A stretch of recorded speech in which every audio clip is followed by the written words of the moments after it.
Congratulations on the purchase of your DB500 Mobile. Our Dustless blasters are the simplest, most reliable, most versatile abrasive blasting systems in the world, and our 2015 models are better than ever before. All of our 2015 mobile machines are equipped with air dryers, which means they're soda blast capable. With the ability to soda blast, you'll be able to get into all sorts of new income streams such as smoke and fire restoration, mold remediation, food equipment cleaning, and more. You also have the ability to blast dry, like traditional sandblasting, for those situations where wet blasting would not be ideal. Plus, you can use almost any type of abrasive there is. There is no other machine in the world with such a wide range of capabilities.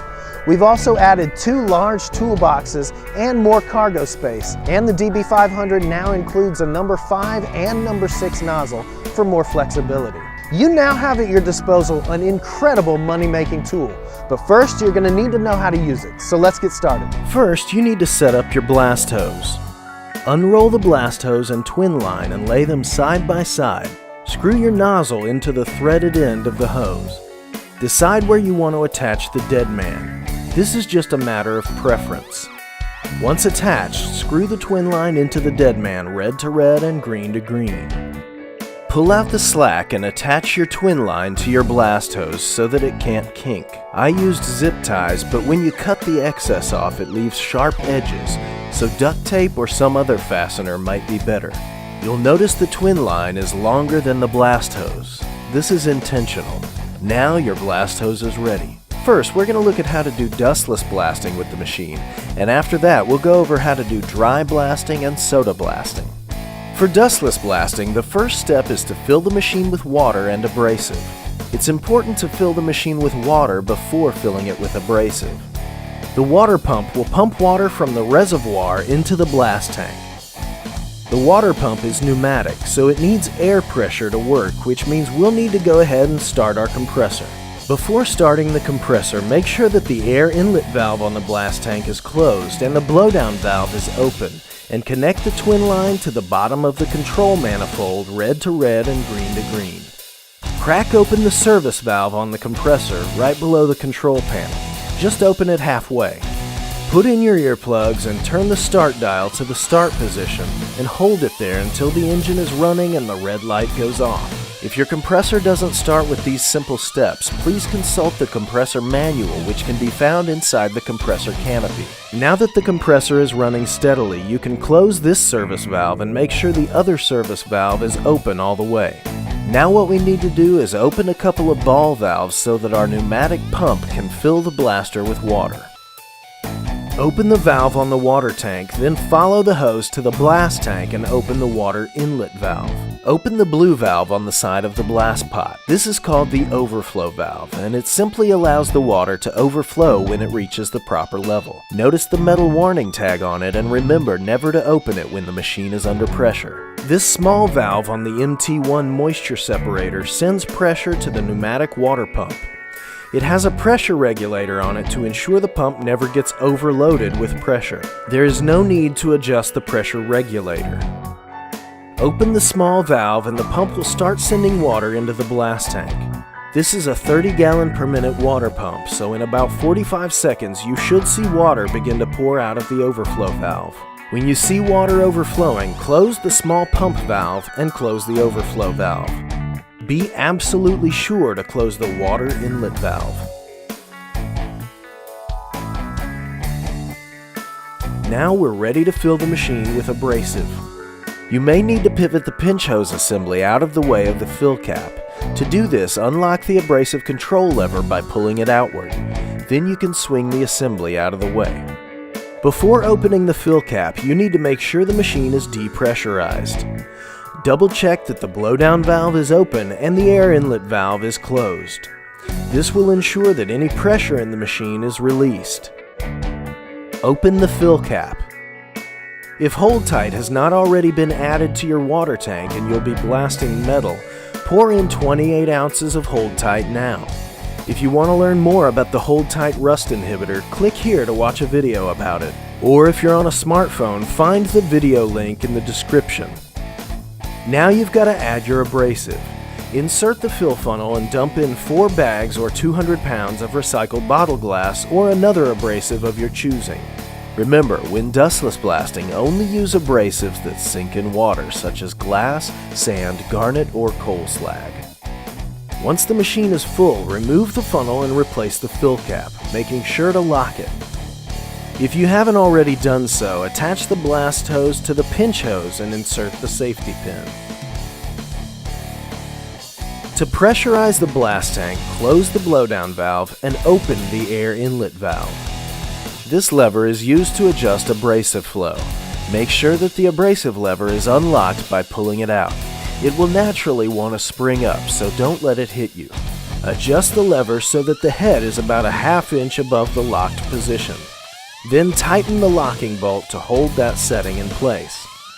A ½ inch above the lock position is a good starting point, but if you want more information about adjusting abrasive flow, click here, or if you're on a cell phone, touch the video link in the description.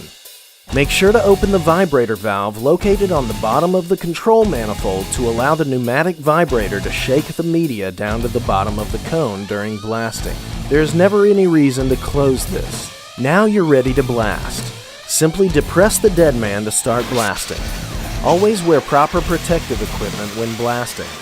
At the very least, a face shield, gloves, and earplugs are recommended. Note that it is not necessary to have the fan running during the dustless blasting process. The fan simply cools and dries the air coming from the compressor, which is not necessary if you're blasting with water anyway.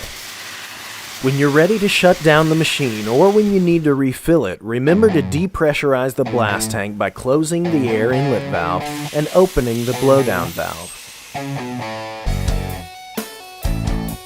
Before shutting down the compressor, close both service valves and let the machine idle for a few minutes before turning the ignition to the off position.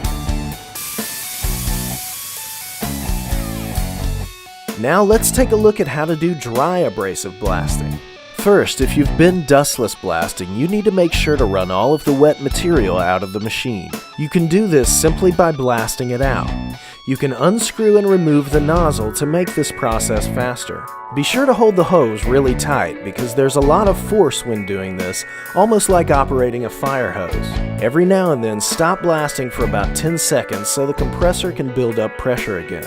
Once everything seems to have run out of the machine, start and stop it a few more times just to make sure everything blows out. Now we need to make sure the inside of the blast tank is nice and dry. To do this, we're going to remove the fill cap and run dry air through the machine. Before removing the fill cap, we need to make sure the tank is depressurized. Like always, we make sure the air inlet is closed and the blowdown valve is open.